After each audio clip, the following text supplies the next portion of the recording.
Wala raw nakalang pera na ayuda ang gobyerno sa mga magsasakang nalugi dahil sa oversupply. Ayon yan sa Department of Agriculture. Pero tutulong daw sila sa ibang paraan. Saksi si Ivan Mayrina. Nakakangatog ang lamig, pero tuloy sa pag-aani ang mga magsasaka sa Atok Benguet. Hindi bali nang ginawin kaysa tuloy ang masira ng andam ang nasa 15 toneladang repolyo. Pag hindi mo i-harvest ito, masisira. Kaya kailangan harvestin kahit mababa ang gulay. Ayaw nilang matulad yan sa toneladang Chinese cabbage na hindi na isalba.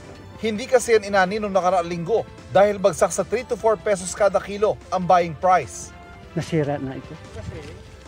Kasi na-over na at saka walang ulan. Hindi agad in-harvest yan ang mga magsasaka. Kasi mababang presyo nun, hindi naman mabinta. Kasi kapag hinarvest nila dun, pupunta lang sa mga howling, ganun. Ayon sa DA Cordillera, tinutulungan naman ang mga magsasaka para mabilis maibenta ang mga gulay at hindi sila baratin ng trader. Harvesting pa rin po ngayon ng mga cabbages, including Chinese cabbages. Hindi naman po siya yung oversupply.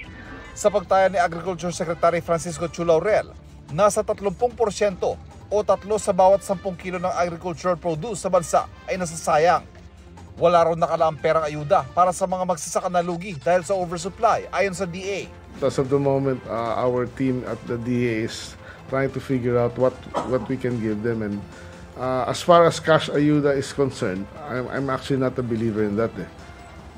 I'd rather give farm implements, like seeds, fertilizer, something else. Kabilang sa mga planong itayo, ang 4 na cold storage facility sa FTI Taguig at iba pang bahagi ng Luzon. Popondohan ng mga yan ng 1 bilyong piso at target matapos sa kalagitnaan ng 2025. Pagdating naman sa supply ng bigas at mais, sa kasalukuyan halos kalahating milyong tonelada, katumbas ang mahigit 10 bilyong piso na nasasayang sa post-harvest losses. Kung mababawasan mo lang ito, ay magre-resulta rin daw ng 5% kabawasan sa presyo. Yun nga lang, malayo pa rin ito sa antas ng 20 pesos kada kilo. It's an aspiration. It's a target. Still, given the current realities? We'll try our best. Try our best. Mas maganda, sir, may goal Diba? Para everybody tries to achieve it as hard as possible. Para sa GMA Integrated News, Ivan Mayrina ang inyong saksi.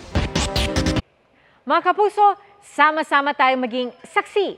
Mag-subscribe sa GMA Integrated News sa YouTube at para sa mga kapuso abroad, samahan niyo kami sa GMA Pinoy TV at sa www.gmanews.tv.